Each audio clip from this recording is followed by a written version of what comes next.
Having been a pastor for 35 years and having been in ministry for 45 years, I know the basic things that pastors deal with. What you need more than anything else, you need to know how to save time, because sermon prep comes up every week. You need how to do sermons that you can actually preach and change lives, that make a difference, that move the church forward. You need a process of assimilation, moving people from what I call come and see to come and die. And you need to learn how to deal with things like criticism and conflict and change. You know, unfortunately, a lot of pastors start great in ministry but don't make it to the finish line. I want you to last. We need you to make it to the finish line. The kingdom needs you. So we have formed Pastors.com and purpose-driven ministries to deal with all of the habits and the hurts and the hang-ups of pastors, to deal with the problems and the pressures of pastors, to help you deal with the hot-button issues that you have to deal with that are in our society today that we didn't even have 20 years ago.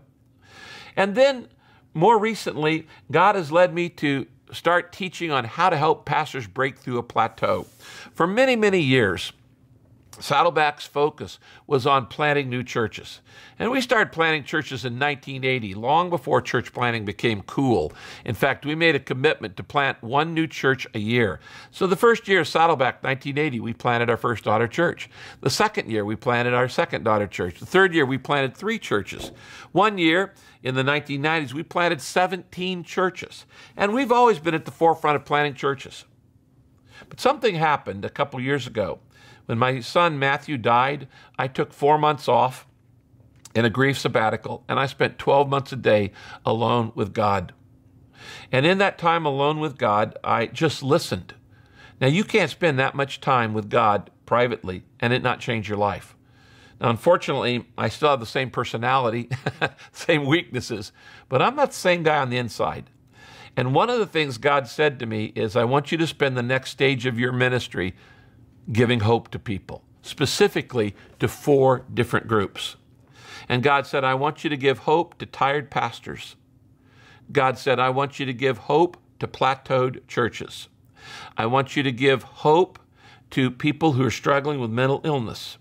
And I want you to give hope to the unengaged, unreached people groups who have not heard the hope of the good news. I intend to spend the rest of my life focusing on those things.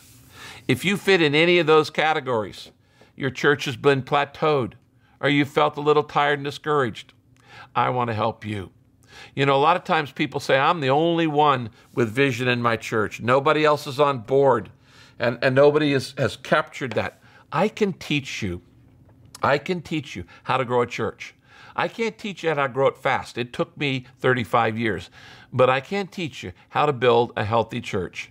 And if you need encouragement, personally or in a plateaued church, if you're interested in helping reach this new area of the mentally ill in your community, you know, 60 million people in America struggle with mental illness.